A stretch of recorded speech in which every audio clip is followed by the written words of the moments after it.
First and foremost, there is a link down below in the description box to credit Moxie for his Borderlands 4 gameplay footage.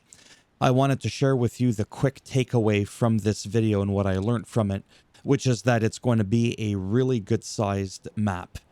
Comparison to GTA 5, which clocks in at roughly 29 square miles, Skyrim at around 22 square miles, Borderlands 4 is around 33 square miles, and they are very accurately able to determine that based on things that they did looking at the map and how long it took for them to go to one place to the other and then basically charting it out.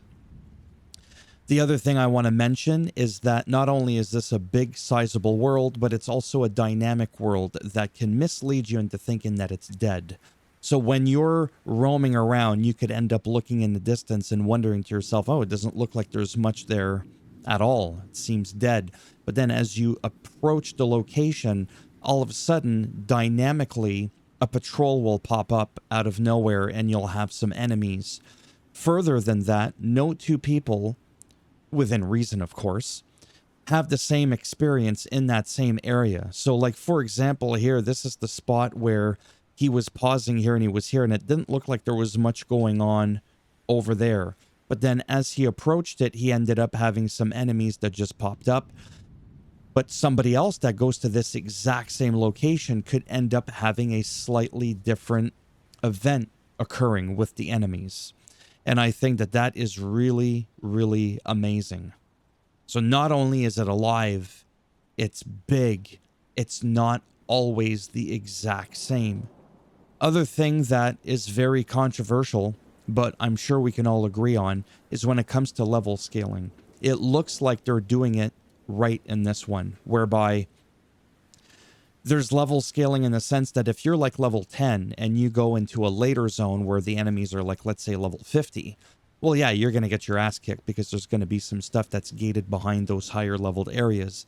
However, when you become level 50, and you go back to that first area, those enemies aren't going to be level 1. They're going to be a little bit lower, but they're not going to be completely trivial. So it's not just going to render the other 2 or 3 zones completely useless, you just being focused on the end zone. That's not really going to be a thing.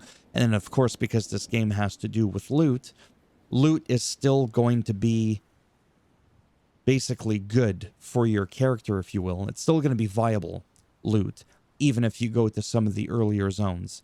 So that, to me, is really interesting. Now, I don't know in the long run of things, because I don't have the game, as to whether or not we're going to have, like, the, the vault difficulties. I forget what it's called off the top of my head, sorry.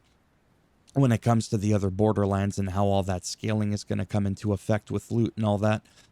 I just know that so far from what I'm seeing, this is absolutely incredible. And I am definitely going to pre-order the day before. And naturally, when the game comes out, I'm going to cover it, go through the menu, the settings, all that fun stuff.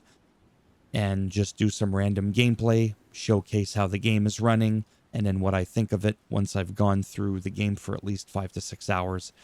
And that's pretty much it. So if anything else comes to mind that I think is worth mentioning, naturally I'll do that. And if not, well, you won't hear from me until the game drops.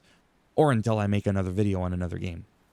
Yeah, another game. Yeah, another video on another game. I'm really tired. Thumbs up as always if you liked the video. It does greatly help support the channel with the algorithm.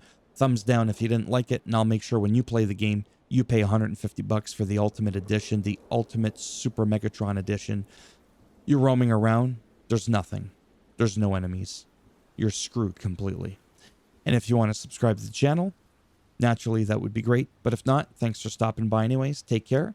And maybe I will see some of you in the next one. Bye for now.